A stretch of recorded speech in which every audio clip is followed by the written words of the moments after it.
Welcome to Happy Talks with Dr. Alice and Donovan.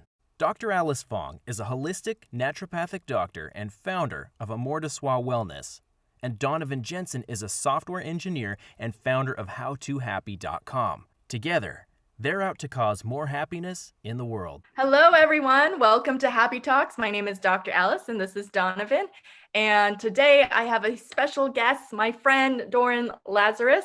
He is a certified science sleep coach and the founder of Executive Sleep Consulting, and he helps busy professionals get the sleep of their dreams. Please welcome Doron. Welcome. Thanks for joining us today. Hi, Dr. Alice and Donovan. Thank you very much for having me. It's really a pleasure to do. I'm a fan of both your works and really excited to be here. Awesome. Great. Yeah. So I'm be curious to just start us off of hearing your story into becoming a sleep coach, and what was that path and why this is your passion? Great question. So really, even as a kid, I was never a great sleeper.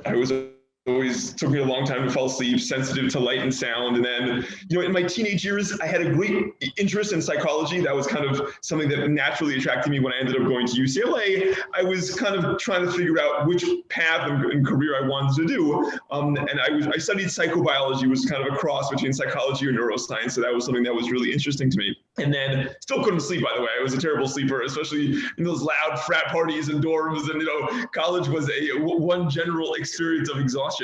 I remember I used to go to those afternoon science lectures where they dim the lights, and the guy with the thick forehead accent gets up there. You're just like, oh my gosh. If anyone has insomnia, just go to one of those classes. You'll be out in no time. Anyways, so I ended up kind of really in my 20s hitting a brick wall of insomnia. I had a stressful period in life. And I couldn't sleep. I just one night couldn't sleep at all. I ended up, I had a prescription of some sleeping pills, ended up taking some sleeping pills. And at that point I was hooked on sleeping pills. I'm like, oh my gosh, like how do I sleep? How did I sleep? How did I ever sleep? Who ever taught me to sleep? What are the skills I needed to sleep? And I just couldn't do it anymore. And I definitely did not want to be on these pills. And the pills were running out. And I was like, oh my gosh, what am I going to do? So I ended up finishing that course of pills, couldn't sleep without them. I ended up going back to my GP, begging for more pills. And he was like, well, giving me some advice here and there. Nothing he said helped. Ended up going to some psychologists, paid them a lot of money. Nothing they said helps. And at this point, I was getting really desperate. I was like, oh my gosh, right? I've contracted this incurable disease called insomnia, right? And I'm never going to be able to sleep properly for the rest of my life. Like, what happened to me? And that's when I really kind of took some time, zoomed out, took a little time of work and really started doing a lot of research.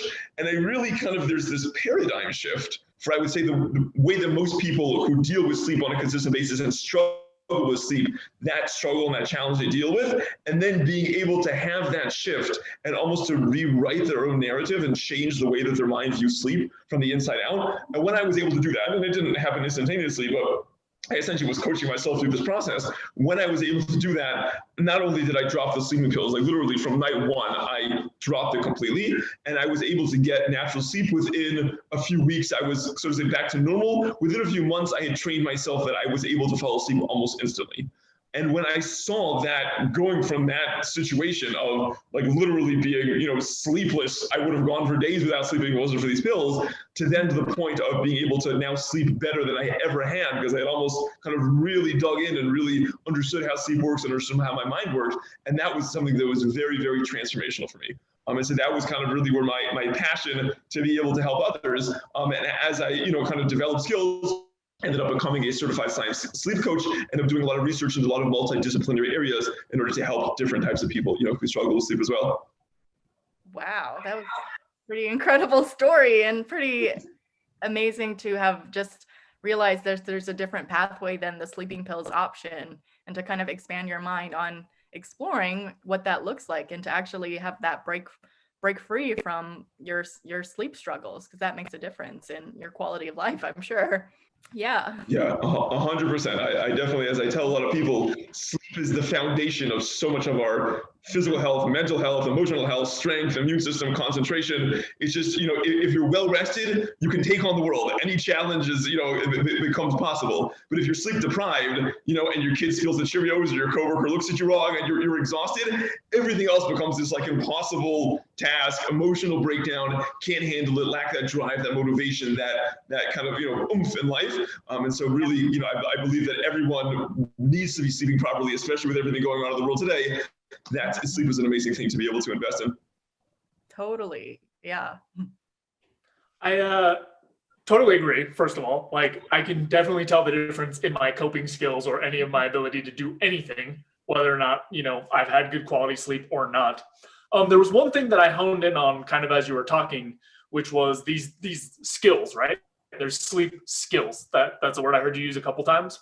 A lot of the times, or like a lot of the research or stuff I've looked at is always talking about, habits and routine and this kind of stuff. So I would be curious if you think there's a distinction to parse out there, and if there is, what it is, or just kind of how these two concepts of, a sleep routine and actual sleep skills kind of interplay. Sure, Donovan, that's a great question. Certainly, I would call it almost like amateur and professional sleepers, so to say, to kind of compare those two groups that you kind of alluded to. Certainly the basics about sleep hygiene. It's amazing how many people know what the rules are of sleep and how few people actually keep them. It's like I was actually speaking to a friend of mine who's a health coach this morning, and like everyone knows if they want to lose weight how to do it. Secrets out there, like it's not rocket science. But if you've ever struggled with weight loss and you're ever trying to go on a diet, it's literally the hardest thing in the world. You're like constantly hungry and constantly gnawing, and there's a battle of free will and a chocolate cake, and it gets you every time. And so it definitely, I would agree that the basics of sleep hygiene, being able to have a set schedule, being able to have a wind down time, turn off that phone, get that phone out of the bedroom, and all those kind of things, I think that definitely helps a lot of people. The average person will be helped by just stepping up of their sleep hygiene, right? I think they're going to sleep better, they're going to be more relaxed, be more well rested, hit those REM cycles, wake up more refreshed. But I think for a lot of people, that sort of say amateur level of advice is not enough. Ideal, and this is really kind of the interesting thing about sleep coaching, is you never really know who you're going to meet and what their background and baggage is. And, I'm sure Dr. Alice, you could experience this when people come into your practice, yeah. You literally, it's just like opening up like a Pandora's box of like history and issues and, the drugs they're on and disorders and this and that. People are fascinating. People have a history and they have their challenges. So, I think when I talk about those skills, it's, for a lot of people, I would say the number one sleep skill is being able to turn off their mind. And I think that's, so to say, like I would call almost like a amateur graduating to professional skill, to be able that, especially very driven, bright people. I'm sure some of your colleagues at Google over there, Donovan, people who are analytical, they're charging their mind's always running to think about the next line of code or the next project or the next, new corporate takeover or whatever it is. It's very hard for them to be able to, hit the pillow and turn off that mind. So that's, I think, something that I work with a lot of people on, developing that skill to be able to, to turn off their mind. And I think for other people, people have a hard time, they wake up every couple of hours, or they wake up and they raid the fridge every couple of hours, or they wake up with nightmares every couple of hours. So at that time, I think people really need the skills to be able to deal and get out of that situation. Merely having willpower of wanting to sleep better, or wanting the nightmares not to be there, or wanting to be able to sleep through the night, it's not going to do it. And sometimes if people almost overemphasize, like, oh, you just need to do sleep hygiene, that's usually not enough for those kind of more high-level cases. So I think that's where we really kind of try to raise the bar and graduate them to be professional sleepers, because indeed that's the skills that they need. Yeah, that makes a lot of sense to me. And I think it nicely parallels with something like anxiety, right? Where there are kind of these general tools that for people who have some anxiety can kind of get you to a place where your stress is reduced and get you functioning. But it depends kind of what your whole history and story is. And it sounds like, with sleep, same type of thing. If sleep is something that is consistently a problem, these surface level, a couple things that might work for maybe the general person are not going to work in all situations. So you need to, be ready to unpack more and more layers. Same thing with, like panic attacks, right? Like if you just have general little bit of anxiety, that's normal, that's human. There's some things to lower it down. But if you have panic attacks, there's more work that needs to be done and layers that come off. I don't know if that resonates, but to me, that seems like a really nice parallel. 100%, absolutely, yeah, definitely. I think one of the things that I am excited to be able, I'm happy to be able to do is actually to collaborate with Dr. Alice, because I know she definitely brings the physiological element to the table. She's able to do those hormone tests to see what's going on inside the body, see what's going on with those stress strands, adrenal glands, neurotransmitters, and that's a layer of sophistication that I think we're able now to bring to our practice. That people not only the psychology element of it, which is a big factor, and also the biomechanical element. I work with a lot of people about breathing and posture, making sure that that's aligned for sleep as well. But now to be able to bring that third caveat in, because people again are multi-layered, trying to approach it from, and I would say maybe this is somewhat of a criticism of the Western medical system, that they're really kind of they're going for the symptom. Oh, your head hurts. This is exactly what we're going to do. We're going to diagnose. We're going to treat that thing. But I think in a little bit more of an Eastern fashion, they, to take a look at the holistic person and understanding what's going on. Are they accomplishing with their life mission? What is their source of stress? Where are they at? What are their ultimate goals? What is their ultimate source of motivation? And really kind of tapping into those things in a more broader fashion to be able to people, not only they're sleeping better, but hopefully their whole life is improved as well. Absolutely. Yeah, I agree. It's just like, it's not like a one solution fits all for people. We have to be a detective in some sense and really uncover what's at the source of it, because it could be different for everyone else, or every case essentially. And I'd be curious, even though there is like, obviously we got to do some detective work and everyone's a different story. Do you have any like general tips or thoughts for people struggling with their sleep right now? Sure, 100%. So again, I think, for a lot of people, I think the number one, so to say, sleep enemy number one is the cell phone. And it could be that people are like, yeah, I'll do the basics, but they're keeping their cell phone next to their bed, right? And their cell phone is their alarm clock. Yes. That itself is like, no, like it's not helping you, I mean, I was even speaking to my father this morning. My father is a physician and deals in addiction medicine and all sorts of kind of things like that. And it's like, this thing is to almost every human being on the planet the same way a glass of wine is to an alcoholic.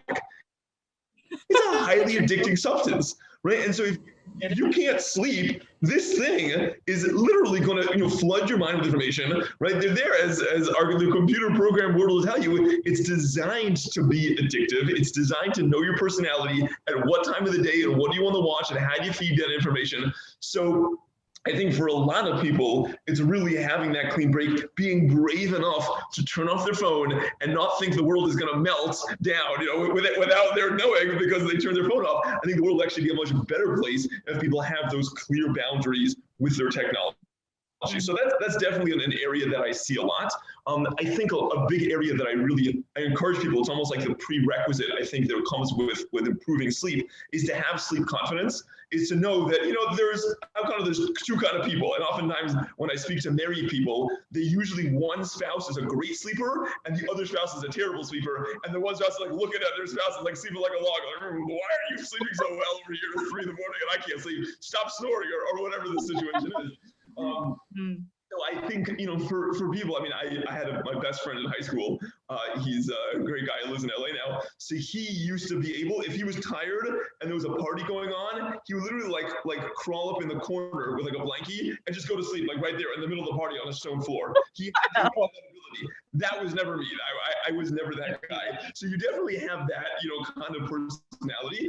And you have people that, it takes them a long time to fall asleep, or they're very light sleepers, they're very sensitive sleepers, they're waking up all the time. And I think for a lot of people, they think that's just them, that there's nothing that can be done. And I think to be able to give over the idea that they should really kind of boost their own sleep confidence, that really they can change. There is a lot that can improved. These things, yes, you were born in an innate way with certain dispositions, but there is a lot that can be trained. There is a lot that can be improved. So I think that indeed can really help people. And I think the more, it's amazing. I was speaking to Donovan before our show about the technology. There is a lot of positive technology that people are able to implement in the bedroom, I think, to even help, the average sleeper, to be able to, with the watches and the rings now, to be able to track their sleep, to understand what's going on, even being conscious about how much sleep do they actually need, making sure they're actually getting that, making sure they don't just view sleep as some, kind of lazy commodity that's getting in the way of their success, but is actually something, one of the highest priorities they can invest in to ensure their success of their family life, their personal life, professional life, being a coder or Google or whatever you do. You really want to be, fully mentally sound going into those situations. So I think just almost that increased awareness and increased sensitivity of, what people feel like when they're tired and, indeed how to take charge of that. Mm-hmm. Yeah, I would like to maybe hone in a little bit more on some of these mental aspects, because I think you hear, or generally people hear a lot about these, like we were talking about before, these like surface level skills, or kind of like set a routine, or like these very practical, functional type of things that they can do. And I think, at least in my experience, what I've seen, like there's a lot less on developing a mindset around sleep and a confidence that you can sleep well. Like I know a couple people who can't sleep well, and they definitely never communicate confidence about being able to sleep. So I'd be curious if there are more like other avenues that we can kind of explore on this mental side, because I don't think that gets as much light as some of these other things. Right, 100%. And it's a great point. I'm sure Dr. Alice can agree that whenever you're trying to have a lifestyle change, the information is never enough. You're asking people to diet, you're asking people to exercise, you're asking people to, in general, sleep better or change their lifestyle in any capacity, get off of 12 cups of coffee or whatever anyone's vice is, and we all have our issues, but the idea that the doctor told you to do so and therefore you should do it is really just the surface understanding. I think, and this is something that I really try to tie into a lot of my practice, is to understand, like, ultimately, what is your motivation, and to really kind of dig deep and say, okay, I want to do better at work. Well, why do you want to do better at work? Where does that success come from? What is empowering? What is emblazing you? And really to tie that, almost that life mission statement, into their desire to change, and to put up physical reminders, right? I'll have people put on their, refrigerator, because that's the center of everyone's home, of course, because everyone gets hungry, right? On the refrigerator, reminding themselves what is their mission statement, to be able to kind of tap into that, almost like that power source that they really feel motivated, because you can't just expect people are going to change simply because it's the right thing to do and they know intellectually. They have to feel that on an emotional, intrinsic level, indeed, that they're going to change. So I think that itself is, part of my coaching program, is inspiring that motivation within people that indeed they can change, and indeed, especially if they're there, 3, 4, 5 in the morning, alone, awake, they really need that extra oomph. It's not an easy thing to do, and for a lot of people, especially if they're on sleeping pills or something like that, it's just so easy just to kind of go back to that crunch. So to really kind of dive in and really kind of dig in further what their motivation is. So I think that's definitely a big part of it. In terms of the psychology, there's so many elements. I mean, the human mind is just beyond fascinating. One of the things that I do is I would call like a psychological deep dive to understand that maybe, and this is really where kind of almost like sleep and spirituality kind of border, is maybe there's something almost very deep in their subconscious that it could be they're not even aware of, but it is keeping them. And maybe that might be something, kind of very practical, like, whatever, they have some fight with their mom 5 years ago and they've never really kind of resolved that, or, certainly trauma in their past. I find that's a very, very common experience. And sometimes I'll outsource to trauma therapists to really kind of, dig deep and really understand indeed if there was something in their past like that. And sometimes it's almost like this existential angst that, again, it's a hard thing to put your finger on, but, to understand that the subconscious mind wants you to achieve your potential. And if you're not, even though it can't articulate it, it'll keep you up at night if you're not. And if you're not, so to say, asking big questions, what is the point of life? Am I accomplishing my life mission? Kind of thinking, we get so bogged down in the minor points, the details of life, sometimes to zoom out and to really take stock about the big questions of who we are and what we're doing here. Sometimes that itself can be a break in a person's subconscious to conscious mind. And we really try to flesh out those ideas and making sure that their entire existence, I call it synergy. right? That not only is their biomechanics and Dr. Alice with their physiology and all those elements, but their physical and emotional and spiritual life is in line. And I certainly am not here to preach anything to anybody. It ultimately has to come from them. But I believe people have within them an innate amount of wisdom that sometimes their subconscious mind, and I also deal with dreams. This is really an interesting area where dreams play into this, but their subconscious mind is almost pulling them back to their point of center if they indeed have lost focus. Yeah, I definitely agree. There's so much to uncover in the subconscious mind that a lot of us don't even know how to tap into or access without the support of someone.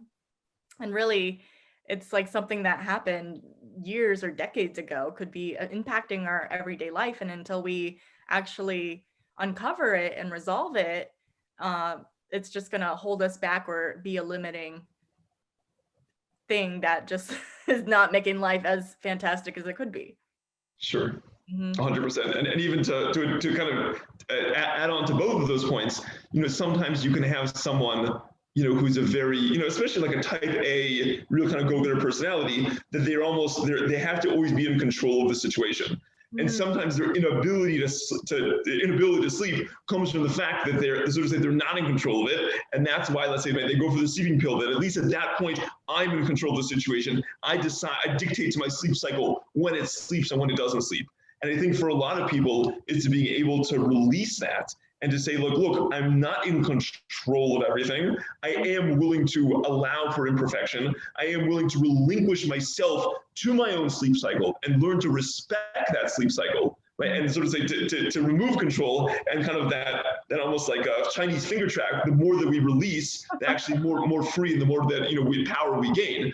So certainly there's a lot of interesting mindsets and personality types that we meet that do have sleep issues, and we certainly try to work with them, each one according to their level.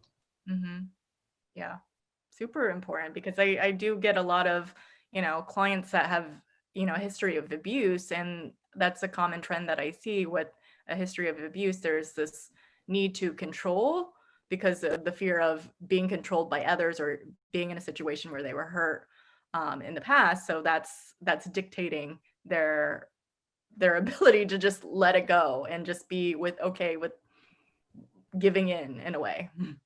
Sure. 100%. I was actually speaking to another colleague of mine that I collaborate with, who's on weight loss. There's a lot of, just in general, there's a lot of synergy between weight loss and sleep. The better you sleep, the more your metabolism improves. You're able to, go for that weight loss and that fat burn, and the more motivation you have to go through that program. And on the flip side, the more, assuming that you're overweight, assuming you need to lose that weight, the more weight you lose, the better you're able to sleep. It helps with apnea. It helps with general body posture and just overall. So I think there's a lot of synergy be played there. And I specifically was asking her about the situation about people who suffer from abuse and how she deals with that. And she says, and again, there's no hard and fast rule. Not everyone who has a weight loss issue has abuse in their past, but she says it's very common. And so to say some people will subconsciously, they'll go for the comfort food to put on the weight to sort of say, almost like make their own space, especially, whatever, and God forbid, in sexual abuse cases, the people, they don't want to be touched. They don't want to be attracted to anybody. And they'll use the weight almost like as this mental blocker, right, to keep people out, right? And so sometimes it's really, obviously, again, each one of us has to know our discipline and, to be able to refer out to, to people that are very competent about working through that emotional scarring that some people have. But to ignore that, to just sort of say, give a quick laundry list, of things to do, I think is a disservice to the patient. I think really, we do try to dive in deep to really give them, the customized approach that they need. Absolutely. So as we're kind of talking about that subject, it sounds to me like the general approach is somewhere between kind of this holistic approach, but definitely knowing the boundaries, right, of your expertise and where the skills that you have or the knowledge that you have to share fits in. Maybe this is a super easy question, but how often do you find that it's pretty complicated things, layers of things, as opposed to listen, these are the 3 things that you need to change up, and there you go, you're good to go? Or do you think that it's or have experienced a lot of the cases are kind of interweaved in a very deep way? Question, Donovan. I think that everyone has a little of something. Everyone has a little baggage that they're bringing to the table. I think definitely something I find quite commonly is that people are wearing labels. They're wearing stigmas, and even to the point of whatever. I don't want to get into all the details, but people, if they're told by mental health professionals that they have this, they have depression, that they have anxiety, they have insomnia, they have OCD, whatever these tendencies are. So sometimes, obviously those are realities, and there's chemical imbalances that need to be addressed, and some of the medication out there is really a life changer for a lot of people. But I think many people are wearing those, so to say, negative stigma labels, and that's almost, unfortunately, kind of common now in our generation. People just accept that fact and they carry that with them. So I would say for the most people I deal with, most cases aren't super complex. I would say those are kind of more of the rare cases, but I think a lot of people do bring some stigma, some mental baggage to the table, and so it's usually never as easy as just like, just turn off your phone before bed and you'll be fine. We do have to really kind of understand who they are, and also deal with a sleep cycle. As I tell my clients, I don't have a set agenda for when you should go to bed, how many hours you should get, or anything like that. It really has to fit in your lifestyle. This is their life. Some people are morning people, some people are night people, some people like taking naps. And, certainly we try to work with those different sleep personalities to help them kind of find their customized approach, as opposed to kind of like a one-size-fits-all solution. In fact, there was a Dr. Alice, I'm not sure if you saw this, it was an interesting study that came out of the University of California, San Francisco Medical School, maybe about a year or two ago, where they isolated the gene. There's this genetic mutation, so to say, that some people have, that it allows them to thrive on 3 or 4 hours of sleep. So to say, for a normal person, 6 to 8 is their 3 or 4, and they're totally fine. They have the same benefit, like essentially they're like hyper speed sleep, right? And they take 3 or 4 hours and they get the same benefit than a normal person does. So if people are in doubt whether they're one of those people, chances are you're not. Don't try it at home. But just to know that there are different people out there, and to not put people in a box, especially with mental health, I think is something very important. So definitely, Donovan, I would say most people are on a mid-level of complexity, and we try our best to really kind of be able to sort them out and give them the custom care that they need. Yeah, I think that makes a lot of sense. And also, I noted as you were speaking, kind of this labeling issue, or this like expectation issue is the way that I would frame it. And I think it's really interesting because, on the one hand, if it's something you're struggling with, and not just sleep, but just in general, if you're struggling with something and you get a label for it, it's nice in some sense in terms of, oh, now I know what this thing is, right? Now I know I have insomnia, and that's what this struggle is. But I think like you were saying, I think it's a trap that people fall into very often, that they hear those words, they get those labels, and then they set their expectations accordingly. And then they just expect that whatever this thing is, I'm going to experience it at this intensity, at this same level, no matter what. And I think that's like just across realms, a very, very common problem, is just having those expectations and then thinking, well, I don't know how much I should really try to do or change because I have insomnia, I have depression. And I'd be curious to kind of talk about like some of the things that you've seen in terms of like harder, easier cases, I guess, like, if you think about with the depression as a parallel, right? Some cases are treated relatively easy and some kind of tend to persist. I would imagine in the sleeping realm, it's kind of the same, but I have no idea. And I'd be curious kind of what you do to set new expectations around that, or how you help people build a mindset that allows them to be more open than just these labels. Sure, 100%. It's a great question, and definitely an integral part of my practice. I mean, I've had a couple of clients that were, and oftentimes the story goes is have a hard time sleeping. They go to their doctor, maybe, upgrade to a psychiatrist or whatever the situation is. They give them sleeping pills, and they work maybe for 6 months, maybe a year, maybe a little more. They're not working so well. They go back to the doctor upgrades the prescription, then works a little bit more, and then doesn't work, or then they go ambient driving and get pulled over or whatever. There's like crazy stories of what happens to these things. And then the doctor's like, okay, we're not going to do that. We're going to switch your sleeping pills, and we're going to up the dose. And like at a certain point, they've just been like so like, and like they're just like enough. You know, as I had a guy that the doctor was wanting to up his dose now for the 4th time, and he came to me. He's like, I'm just not willing to take that much medication. It's just too much. You know, I mean, I've been with people that have, you know, whatever. There was one guy I dealt with. I was like, the guy was literally on 6 or 7 substances every night just to get 3 or 4 hours of sleep. And I was like, whoa! Literally, the guy had to travel out the country to get that many sleeping pills because that's how many he felt that he needed. And so, you know, in a few of the situations, literally, we were able to go cold turkey on the sleeping pills. Literally, went from one night, you know, literally for 8 or 10 years, the guys had been on sleeping pills, and the simple fact that I did exercises with him to reinforce the fact that he does not have a disease. He does not have insomnia. In fact, and I think this is a very important point that you alluded to, in my perspective, insomnia doesn't exist. And the sooner that people get onto the fact that there is no such thing, they don't have to cure their insomnia. They have to convince themselves it never existed in the first place. The symptoms exist. They're up all night. And I get that and I resonate with that. And my heart goes out to people who struggle in that area.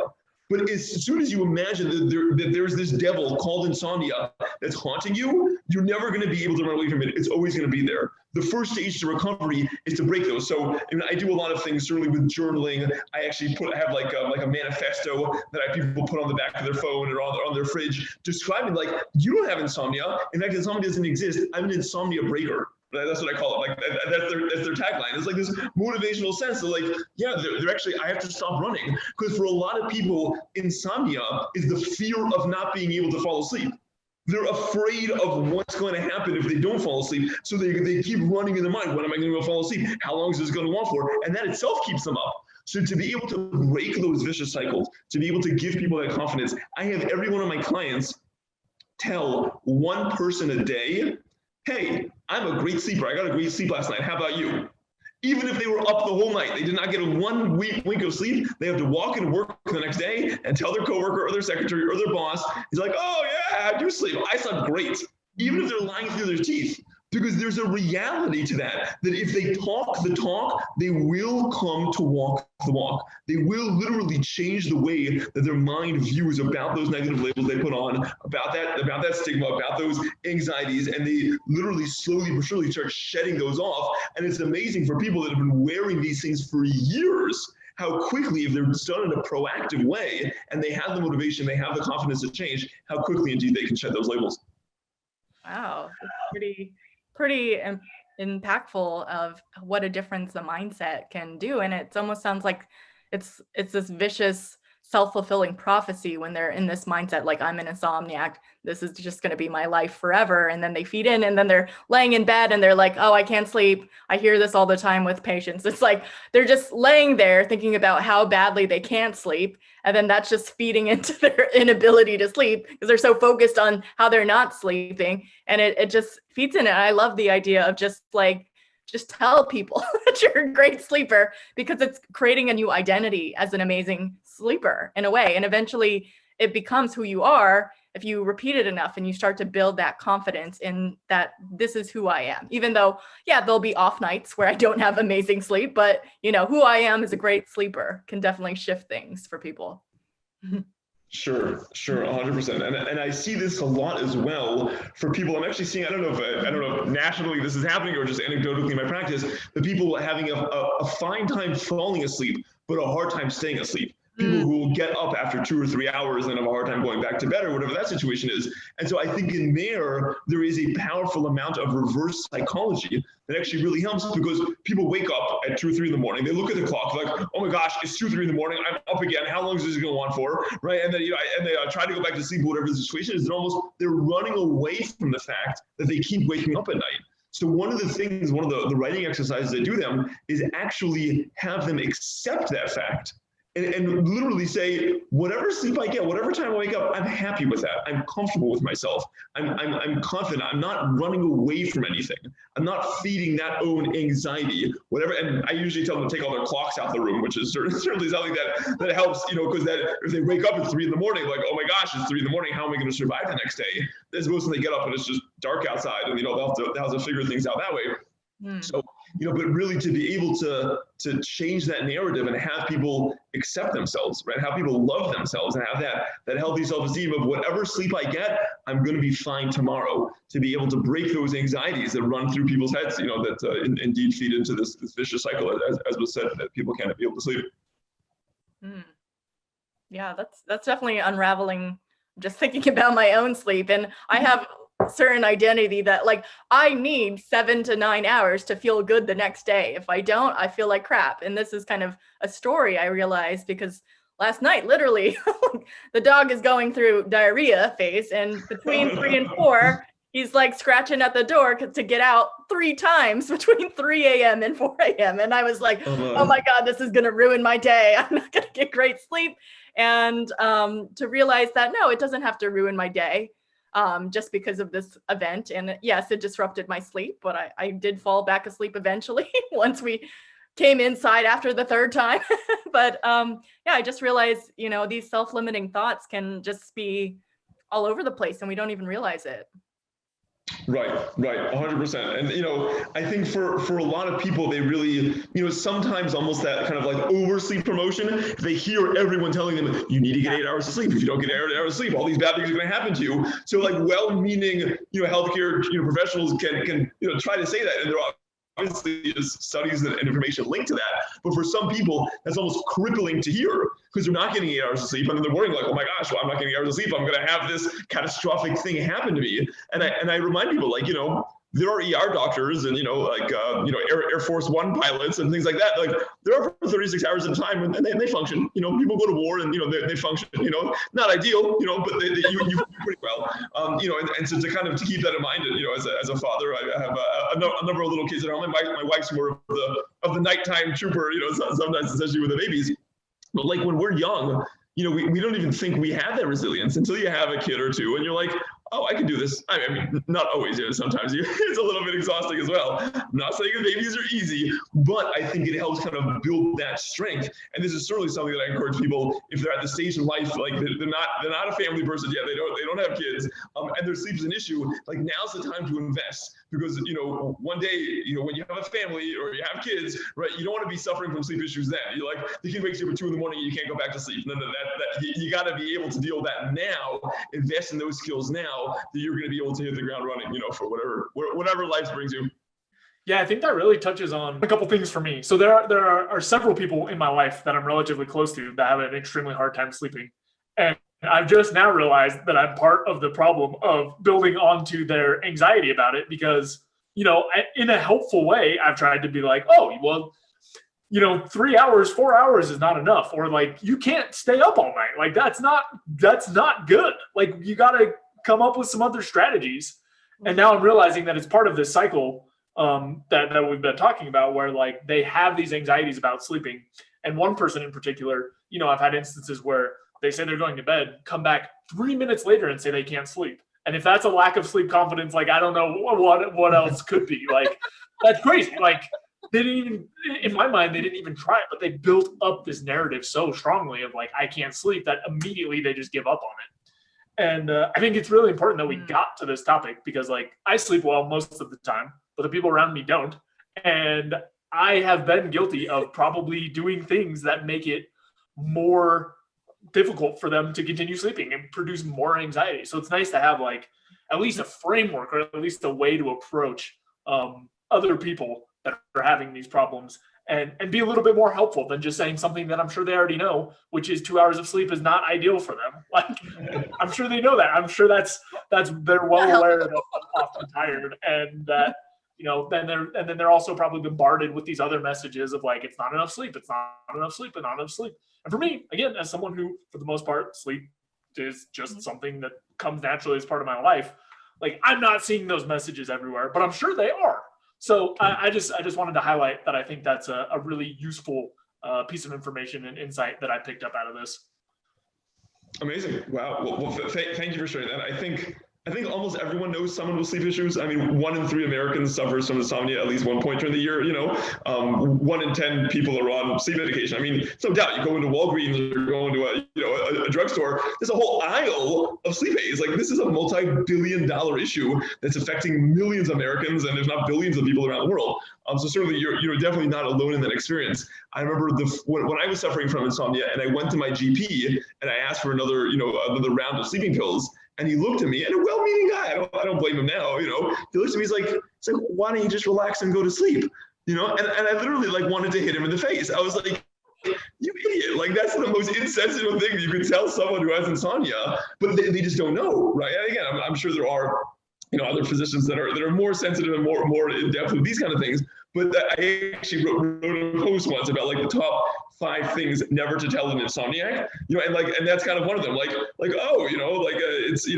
Even to call them an insomniac, like the word is very degrading. Like, you're not a person anymore, you're an insomniac, and like they wear that like label now on their forehead, and that's like we said, it can be a very, very self-fulfilling prophecy. So certainly to be able to be supportive, right, and especially spouses who sleep fine, it's sometimes hard to be able to support their spouse. Their spouse is up all night and then their spouse is not functioning the next day, right? And they're not going to be able to, take care of kids, go to work, basic housework, like they're blaming their spouse, so that sometimes further feeds into it. So you really kind of have to understand the whole family dynamic, to be able to improve things. Yeah, I think this whole video is important, not just for people that struggle with sleep, but people that are on the other side watching their partner or someone they love and care about struggle with it, and how to be more sensitive to that issue and just not be like, oh, just relax. Like that would like that would be saying to a depressed person, oh, just be happy. It's like simple as that. It's like if they could decide that's a choice, then they would choose that. like that kind of a thing. So I get it. Well, Doron, I really appreciate you joining us on Happy Talks. It's been a pleasure. Is there anything you'd like to plug before we wrap up today? I'd like to plug you guys. You're both doing great work. Dr. Alice is a phenomenal naturopath. She really helps her clients, with stress and general life change. And Donovan over there is up to great things at Google and up and coming on the mental health technology front. So you guys are doing great work. Thank you for having me. If anybody is interested in speaking to me, setting up a consult, learning more, you can visit me on LinkedIn or Facebook. There are not that many Doron Lazaruses, so you would hopefully find. There's one other fellow with my name in Australia, but I'm not the Australian one, so don't get us confused. Or you can visit us online at executivesleep.org, and feel free to reach out. We'd love to be of assistance. Yes, and we'll have his links and website into the description below, so check him out there if you want to have a sleep confidence and have the night of sleep of your dreams. Absolutely. Great. Well, thanks again for joining us. And thank you everyone for watching and tuning in. We'll see you next time. Awesome. Take care. Thanks so much for watching. If you enjoyed this video, be sure to like it and then go and subscribe to my channel and ring the bell so you get notified when the next video comes out. And if you check out in the description below, go to my website where you can get my free fast and easy guide to stress relief. Thanks again for checking us out, and we'll see you next time.